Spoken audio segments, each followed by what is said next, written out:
সেপ্টেম্বরের প্রথম সপ্তাহের মধ্যে জারি হতে পারে নতুন পে স্কেলের গেজেট। এ বছরের 1 জুলাই থেকেই বেতন কার্যকর।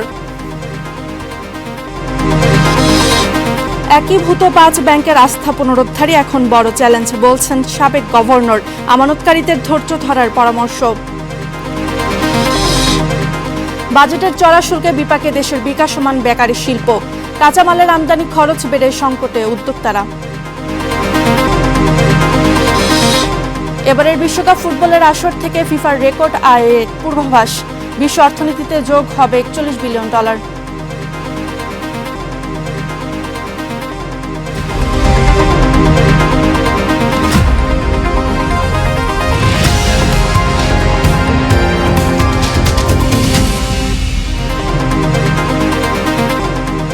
স্বাগত স্টার বিস্টুডের আয়োজনে আপনাদের সাথে আছে আমি রক্সানা রিমি। দর্শক, শেষ হতে চলেছে অন্যতম আন্তর্জাতিক আসর ফুটবল বিশ্বকাপ। আজ রাতে নির্ধারিত হবে ফুটবল বিশ্বকাপ 2026-এর ভাগ্য। আর্জেন্টিনার স্টার 4টি হবে নাকি স্পেনের স্টার হবে 2টি? এ নিয়ে স্টার নিউজে চলছে দিনব্যাপী বিশেষ আয়োজন। বিশ্বকাপ ফাইনালের বিস্তারিত জানতে চোখ রাখুন স্টার নিউজে। এবার চলে যাচ্ছি মূল আয়োজনে। আগস্টের শেষ অথবা সেপ্টেম্বরের প্রথম সপ্তাহের মধ্যেই সরকারি চাকরিজীবীদের নতুন পে স্কেলের গেজেট জারি হতে পারে। তবে বাস্তবায়ন যেভাবেই হোক, নতুন বেতন কাঠামো কার্যকর ধরা হবে চলতি বছরের 1 জুলাই থেকে। আর পে স্কেল বাস্তবায়ন করতে সরকারের অতিরিক্ত খরচ হবে 1,06,000 কোটি টাকা। মুন্নাফ রশিদের প্রতিবেদনে বিস্তারিত। সরকারি চাকরিজীবীদের নতুন বেতন কাঠামো জুলাই থেকেই কার্যকর হতে যাচ্ছে, যার প্রস্তুতি প্রায় শেষ পর্যায়ে। জাতীয় বেতন কমিশন 2025-এর সুপারিশ প্রণয়ন কমিটির সর্বশেষ বৈঠকে সিদ্ধান্ত হয়েছে, নতুন পে স্কেল কত ধাপে বাস্তবায়ন হবে তা নির্ধারণ করবে মন্ত্রিসভা। আর সবকিছু ঠিক থাকলে আগস্টের শেষ অথবা সেপ্টেম্বরের প্রথম সপ্তাহের মধ্যেই সরকারি চাকরিজীবীদের নতুন পে স্কেলের গেজেট জারি হতে পারে। চলতি সপ্তাহে সচিব কমিটির কারিগরি পর্যালোচনার শেষে আগস্টের প্রথম সপ্তাহের মধ্যেই বিষয়টি উঠবে মন্ত্রিসভার বৈঠকে। সেখানে বাস্তবায়নের ধাপ সহ নেওয়া হবে গুরুত্বপূর্ণ নীতিগত সিদ্ধান্ত। মন্ত্রিসভার অনুমোদনের পর আইন মন্ত্রণালয়ের ভেটিং শেষে প্রধানমন্ত্রীর অনুমোদন নিয়ে গেজেট প্রকাশ করা হবে। প্রত্যেকটা পে স্কেল কিন্তু সরকার কোনো না কোনো কারণে তার কর্মচারীদের প্রতি সন্তুষ্ট হয়ে ইলেকশন পে স্কেল দিয়েছে। এই একটা পে স্কেল যেখানে সন্তুষ্টি অসন্তুষ্টির কিছুই নেই। আমি ইলেকশন করব না, আমি ক্ষমতা ছেড়ে চলে যাচ্ছি, আমি একটা পে স্কেল দিয়ে গেলাম। এবং কি পে স্কেল দিল? আকাশচুম্বী বেতন বেড়ে গেল। তো এই যে 5 বছর সরকার চালাবে, 5 বছরের সঙ্গতি হিসাব করে তারা পে কমিশন দিত। আপনি দিতে গেলেন কেন? আগে আপনি তো সরকার চালাবেন না, আপনি কয়েকদিন পরে আপনি জানেন যে আপনি সরকার চালাবেন না, আপনি পে স্কেল কেন দিলেন?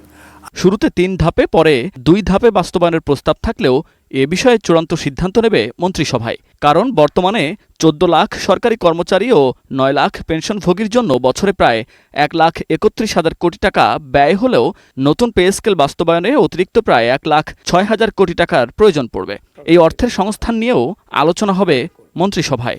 এখন অবশ্যই এটাকে ঋণ নিয়ে এটা করাটা ঠিক হবে না। অর্থনৈতিক কৌশলের বিষয়গুলো এখানে খুব গুরুত্বপূর্ণ। একই সাথে পে স্কেল আছে সামনে, এখন বন্যায় সারা দেশ বিপর্যস্ত, সেটা ম্যানেজ করতে হবে। একই সাথে আমাদের অর্থনীতির গতি আসছে না, সেখানে রাজস্ব ঘাটতির একটা বড় ধরনের ইস্যু আছে।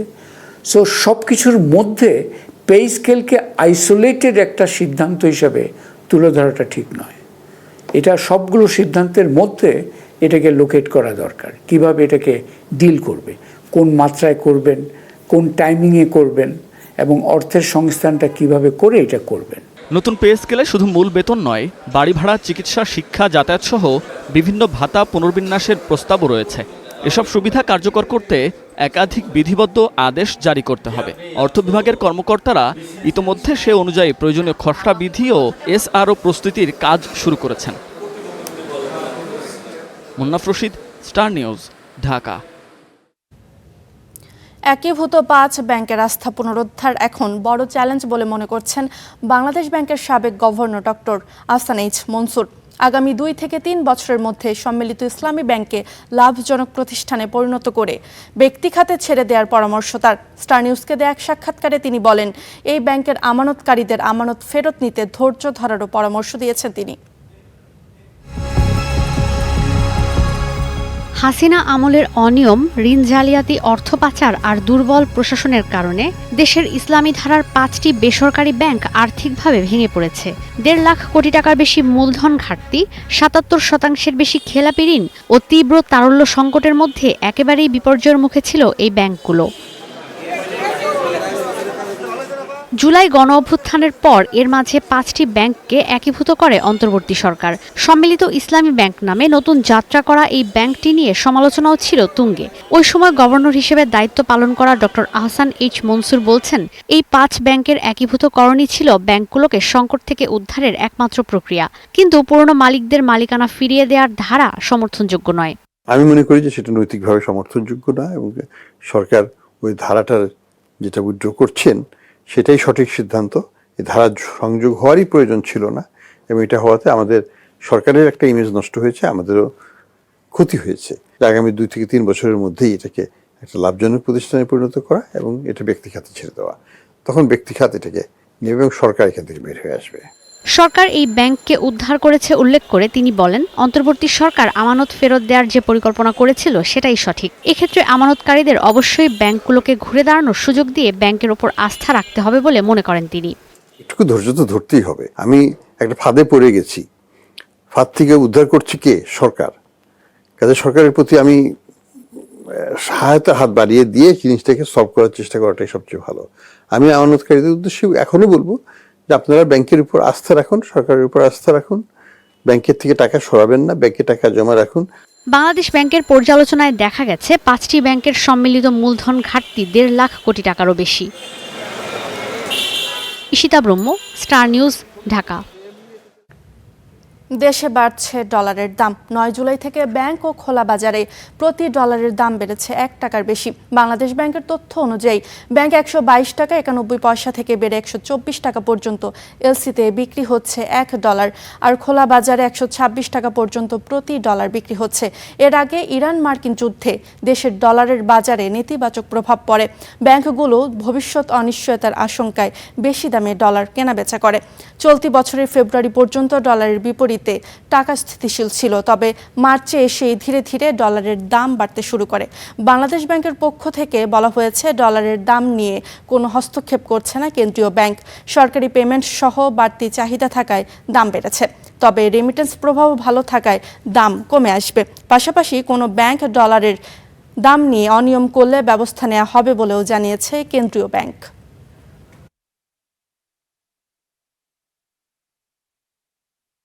বাংলাদেশ ব্যাংক এক্সচেঞ্জ রেটের উপর কোনো প্রকার হস্তক্ষেপ করে না।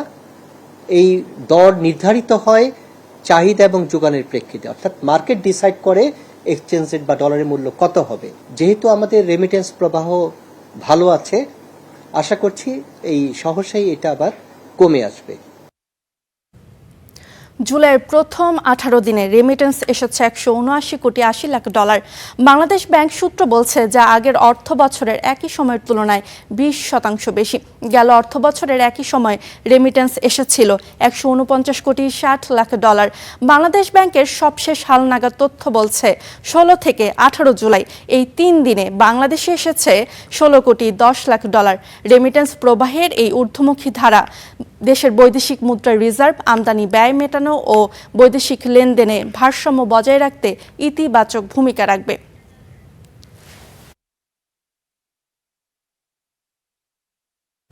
সপ্তাহের প্রথম কার্যদিবস রোববার। পতন হয়েছে দেশের প্রধান পুঁজিবাজার ঢাকা স্টক এক্সচেঞ্জের গুরুত্বপূর্ণ সব সূচক। এদিন প্রধান সূচক DSEX 44 পয়েন্ট কমে নেমেছে 5855 পয়েন্টে। কমেছে সরিয়া ও বাছাই সূচকও। এদিন ডিএসসিতে লেনদেন হয়েছে 1070 কোটি টাকার শেয়ার ও মিউচুয়াল ফান্ডের। রোববার দাম বেড়েছে 98টির আর কমেছে 245টির। এছাড়া অপরিবর্তিত ছিল 49টি প্রতিষ্ঠানের শেয়ার ও মিউচুয়াল ফান্ডের দাম। এদিন শেয়ারের দাম বাড়া প্রতিষ্ঠানের মধ্যে রয়েছে গ্রিন ডেল্টা মিউচুয়াল ফান্ড, দাম কমা প্রতিষ্ঠানের মধ্যে রয়েছে মেঘনা ইন্স্যুরেন্স লিমিটেড।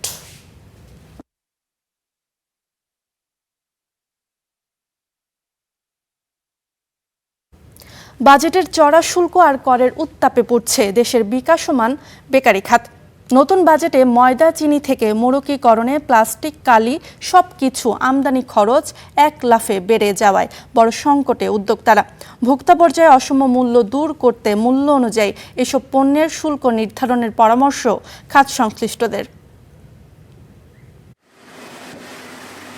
সকালের নাস্তা ও বিকেলের আড্ডায় প্যাকেটজাত খাবারের পাশাপাশি ওভেন থেকে বের হওয়া গরম লাইফ বেকারির পণ্যের চাহিদা এখন তুঙ্গে। ভোক্তা চাহিদা বাড়লেও মাঠ পর্যায়ের ক্ষুদ্র উদ্যোক্তারা ব্যাংক ঋণের জামানত জটিলতায় ভুগছেন পুঁজি সংকটে। আবার কাঁচামাল আমদানিতে চড়া শুল্ক ও ভ্যাটের কারণে মাঝপথেই ঝরে যাচ্ছে বেকারি শিল্পের অনেক ছোট উদ্যোগ। 2026-27 অর্থবছরের বাজেটে গমে 10, চিনিতে 25 ও পাম অয়েলে 22.5% শুল্কের সঙ্গে প্যাকেজিং সামগ্রীতে সর্বোচ্চ 32% পর্যন্ত আমদানি শুল্ক আরোপ করা হয়েছে। এছাড়া মজুরি ও গ্যাস বিদ্যুতের দাম বাড়ায় বিপাকে বেকারি ব্যবসায়ীরা। ঢালাও আমদানি শুল্ক ও কর্পোরেট ট্যাক্স না রেখে কর পুনর্বিন্যাসের দাবি জানিয়েছেন খাত সংশ্লিষ্টরা। আমাদের লাক্সারি থাকলে সেটা আরও বাড়িয়ে দেন, কোনো অসুবিধা নেই, কিন্তু এরকম যারা বেসিক কমোডিটি বা বেসিক ফুড নিয়ে কাজ করছে তাদের কর্পোরেট ট্যাক্সটা অবশ্যই বিলো 10 to 5 থেকে 20 টাকা পর্যন্ত যেটা আছে এটা একেবারে ট্যারিফ ফ্রি করে ফেলা হোক। এরপর ধরেন 20 থেকে 30 টাকার জন্য আপনি ট্যারিফ ইম্পোজ করলেন 2.5%। হায়ার সেগমেন্ট আপনি হায়ার ইম্পোজ করছেন, লোয়ার সেগমেন্ট আপনি 0 করে দিচ্ছেন। সো আপনার কিন্তু পোর্টফোলিও টার্গেট অ্যাচিভ হবে, কিন্তু এখান থেকে কনজিউমার বেনিফিট হবে। শুল্কের বোঝা ও উৎপাদন খরচের চাপ দিন শেষে পড়ছে ক্রেতাদের উপর, যা মূল্যস্ফীতির বাজারে আরেক দফা বাড়াচ্ছে জীবনযাত্রার ব্যয়। Fahim Yusuf, star news, Dhaka. আওয়ামী লীগ আমলে কাতার বিশ্বকাপ ফুটবলের সম্প্রচার ঘিরে ব্যাপক আর্থিক অনিয়মের অভিযোগ উঠেছে। প্রায় 140 কোটি টাকার দুর্নীতির দুদকের তদন্তের কথা জানিয়েছে তথ্যমন্ত্রী জহিরুদ্দিন স্বপন। একই সঙ্গে তিনি বলেছেন, এবারের বিশ্বকাপ সম্প্রচারে সরকারের ব্যয় প্রায় নেই বললেই চলে। বিশ্বকাপ ফুটবল মানেই কোটি মানুষের আবেগ, উন্মাদনা আর উৎসব। 4 বছর অপেক্ষার পর আরেকটি আসরের পর্দা নামছে রোববারের ফাইনালের মধ্য দিয়ে।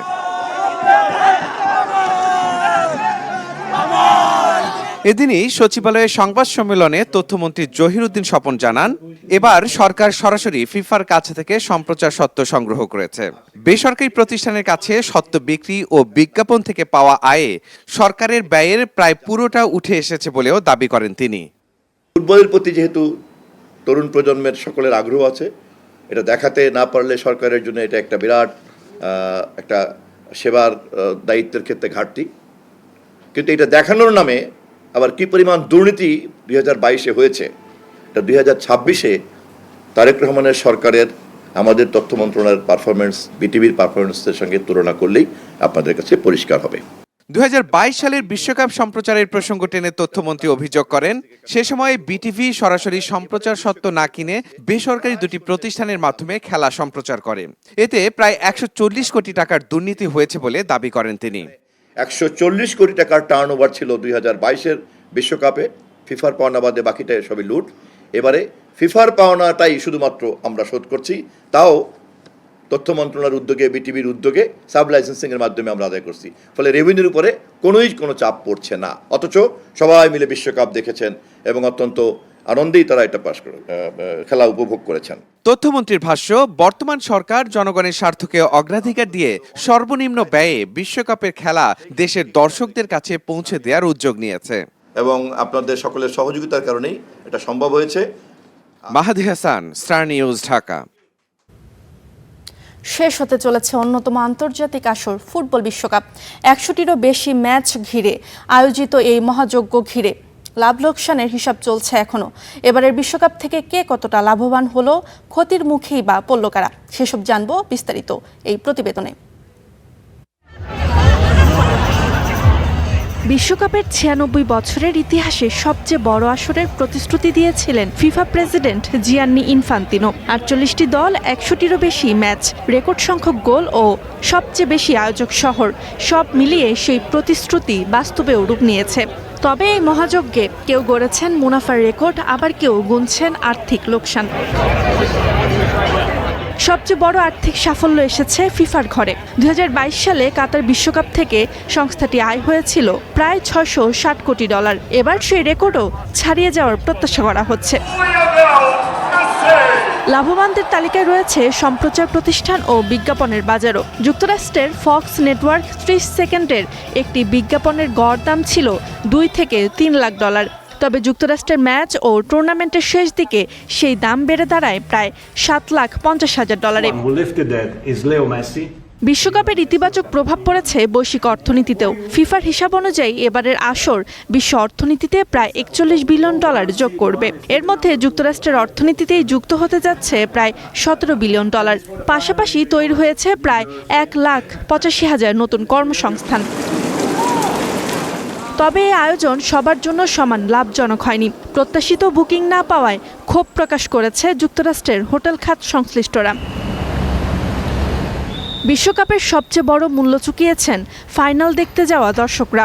ফাইনালের এক একটি টিকিটের দাম প্রায় $32,970, কিন্তু পুনরায় বিক্রি করতে গিয়ে সেই টিকিটের দাম এক পর্যায়ে $20 লাখেরও বেশি পৌঁছে যায়। শুধু টিকিট নয়, বিশ্বকাপ চলাকালে নিউ জার্সি ট্রানজিটের $13 ট্রেন ভাড়াও একসময় বাড়িয়ে $150 করা হয়। ব্যাপক সমালোচনার পর ভাড়া কিছুটা কমানো হলেও তা আগের তুলনায় অনেকটাই বেশি।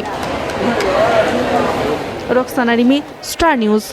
রাজধানীর বাজারগুলোতে সব নিত্যপণ্যের দামই বাড়তি। এখনও বেশি দামে বিক্রি হচ্ছে সব ধরনের চাল। পর্যাপ্ত সরবরাহ থাকা সত্ত্বেও চালের বাজারে নাভিশ্বাস ক্রেতাদের। বাজারে কোনো সরবরাহ সংকট না থাকলেও লাগামহীন চালের বাজার। 1 কেজি সরু মিনিকেট চাল কিনতে গুনতে হচ্ছে 70 থেকে 80 টাকা। আটাশ চাল কেজি প্রতি 55 থেকে 60 টাকা, আর নাজির শাইলের দাম 85 থেকে 90 টাকা। এক মাসে সব চালের দাম বেড়েছে 5 থেকে 10 টাকা পর্যন্ত। কয়েক মাসে পোলার চালের দাম কেজি প্রতি বেড়ে ডাবল সেঞ্চুরিতে পৌঁছেছে। দেশের বাইরে চাল রপ্তানি বন্ধ না হলে আরও বাড়ার শঙ্কায় রয়েছেন বিক্রেতারা।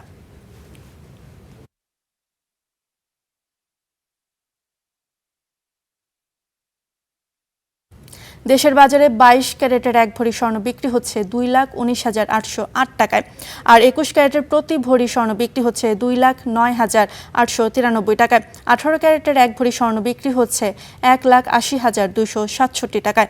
সনাতন পদ্ধতির 1 ভরি স্বর্ণের দাম 1,47,316 টাকা। সবশেষ মঙ্গলবার স্বর্ণের নতুন দাম সমন্বয় করেছে বাংলাদেশ জুয়েলার্স সমিতি বাজুস।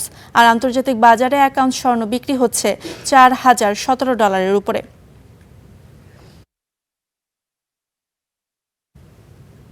আন্তর্জাতিক বাজারে 4% বেশি বেড়েছে অপরিশোধিত তেলের দাম। প্রতি ব্যারেল তেল বিক্রি হচ্ছে $88। অন্যদিকে মার্কিন জ্বালানি তেল বিক্রি হচ্ছে $82। এদিকে ইরান জুড়ে হামলা অব্যাহত রেখেছে যুক্তরাষ্ট্র। এর জবাবে উপসাগরীয় অঞ্চলে মার্কিন ঘাঁটি ও দেশগুলোতে নজিরবিহীন ক্ষেপণাস্ত্র ও ড্রোন হামলা শুরু করেছে তেহরান। কুয়েতের পানি শোধনাগার, সিরিয়ার মার্কিন কমান্ড সেন্টার, কাতারের আল উদেইদ বিমান ঘাঁটি সহ বাহরাইন ও জর্ডানের মার্কিন ঘাঁটিতে হামলার দাবি করেছে ইরানের IRGC। এর ফলে বিশ্ববাজারে আবারও বাড়তে শুরু করেছে জ্বালানি তেলের দাম, যা গত 1 মাসের মধ্যে সর্বোচ্চ।